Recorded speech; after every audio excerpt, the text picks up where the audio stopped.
speaking about Dee Winters, you sat down with him to talk about, you, Matt, with Winters about Fred Warner and the expectations on the season. Take a listen. Obviously, you have one of the, probably the best guy you could possibly have lining up beside you. Oh, yeah. Fred Warner. Is it tough love with him, or is it a little bit of both? Propping you up and also telling you what you need to hear. Yeah, I think it's tough love. I mean, he just wants, who's ever playing with him. Honestly, all 10 guys who are beside him, he's going to show tough love. And whether you make a good play, he's going to congratulate you. If you need to, be on your job, he'll let you know in a hurry. So my biggest thing for me is to not let anyone down on my team. I don't want to be that guy, who's constantly messing up or, not doing their job. So anytime I'm out there, I'm trying to do my job and, make the best of it. I asked Kyle Shanahan on Wednesday about whether maybe that's something with you, the switch flipped, because your first 2 years you're always behind somebody, right. and last year even, even though you started a lot of games, it was always, well, when Dre's coming back, this and that.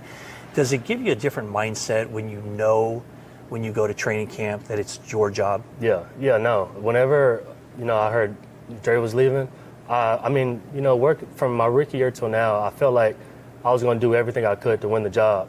But Dre is a tremendous linebacker, and, just being able to learn from behind him, it gave me the opportunity to, be a better player. So whenever, the job was handed to me, I was like, I'm doing everything I can to not lose this job. So this past offseason, just working out hard, doing stuff in the playbook and constantly learning. Okay, and Dee, finally, just you played 2 games, 15 more left. What do you expect out of yourself? What do you expect out of this team going forward? Yeah, for me, I feel like I just need to be more consistent, keep stacking the weeks up. And as far as the team, I think, we should do the same, just focus on 1 week at a time and, letting this season progress, and we look back and hopefully we're undefeated.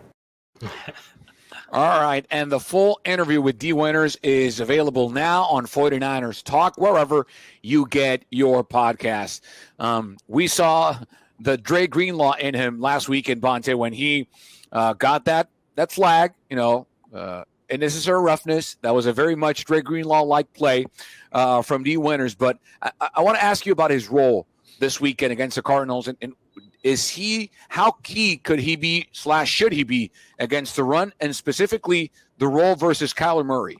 Well, it's a huge role for Fred Warner and Dee Winters, right? You have Kyler Murray, but you also have James Conner, who's had his way because the Niners at times over the last few years. James Conner hasn't started rolling yet for the Arizona Cardinals, especially in the run game, but he's a guy you have to account for in the pass game. So you have Kyler Murray, and we know what he's capable of, and he's put Fred Warner in his highlight tape a couple times during the course of his career. And then you have James Conner in that pass game. So no doubt, Dee Winters, Fred Warner, they have to be at their very best this week against Arizona. And, so far so good for Dee Winters.